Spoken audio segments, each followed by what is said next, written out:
श्री स्वामी समर्थ. कसे आहेत तुम्ही? आजच्या माझ्या नवीन लॉंग व्हिडिओमध्ये तुम्हा सर्वांचं स्वागत आहे. तर आजचा आपला व्हिडिओ आहे वसुबारस. तर बघा, येणाऱ्या 17 ऑक्टोबरला वसुबारस ही पूजा येत आहे. तर या दिवशी वसुबारसची पूजा असते. तर मी सुद्धा इथे हे पूजा करून घेत आहे. पहिल्या सूर मी गोपालकृष्णांना नंतर स्वामींना पंचामृताने अभिषेक करून घेतला. त्यांची पूजा झाल्याच्या नंतर मग मी छोटासा एक लाल रुमाल अंतरवला आणि त्याच्यावरच हे सर्व पूजा मांडत आहे. तर वसुबारस म्हणजे काय? तर वसुबारसच्या या दिवशी गाय आणि तिच्या बछड्यासोबत असलेल्या प्रतिमाची पूजा केली जाते. आपल्या हिंदू धर्मामध्ये गायीला खूप श्रेष्ठ असं स्थान आहे. असं म्हणतात की गायीच्या पोटामध्ये 33 कोटी देवी देवता राहत असतात. तर एका गायीच्या पूजा केल्याने आपलं अगदी 33 कोटी देवी देवतांची पूजा सफल होते. त्यांचा शुभ आशीर्वाद आपल्याला मिळतो. आणि आजच्या दिवशी गायीबद्दल प्रेम आणि कृतज्ञता व्यक्त करायची असते. पूजा बघा अगदी साधी आणि सोपी आहे. या पूजेसाठी फारशी काही गोष्टीची सुद्धा गरज लागत नाही. मी ते विड्याचे एक पान ठेवलेले आहे, त्याच्यावर एक सुपारी ठेवलेली आहे, गंध अक्षदा हळदी कुंकू वाहून घेतले आहे मी त्याला. आणि नंतर स्वामी समर्थांना आणि गोपालकृष्णांना सुद्धा मी गंध अक्षदा अशा अर्पित करून घेतलेल्या आहेत.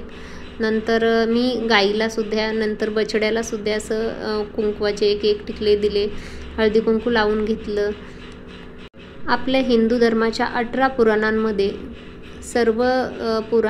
पुराणांमध्ये गाईला सर्वश्रेष्ठ असं स्थान दिलेलं आहे.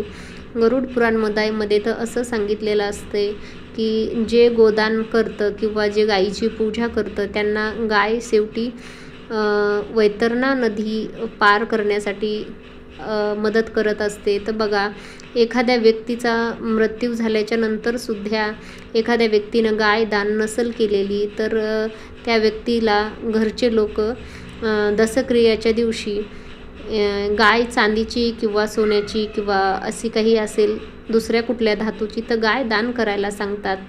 पुजाऱ्याला ते गाय द्यायची असते. तर म्हणजे गाईला बघा जिवंतपणे सुद्धा तेवढा मान आहे, मेल्यानंतर सुद्धा गाईची पूजा विधी आपल्याला करावी लागते. तर म्हणजे गाईला खूप मोठं असं स्थान आहे. गाय आपल्याला मेल्यानंतर सुद्धा जिवंतपणे तर आपल्याला खूप काही देत असते, पण आपल्या श्वास इथून संपल्याच्या नंतर सुद्धा आपल्याला गाय आपला जीवनमार्ग सफल करण्यासाठी आपल्याला मदत करत असते. म्हणजे गाईला खूप सर्वात श्रेष्ठ असं स्थान आहे. तर माझा व्हिडिओ आवडला असेल तर एक छोटासा लाईक आणि कमेंट करायला विसरू नका.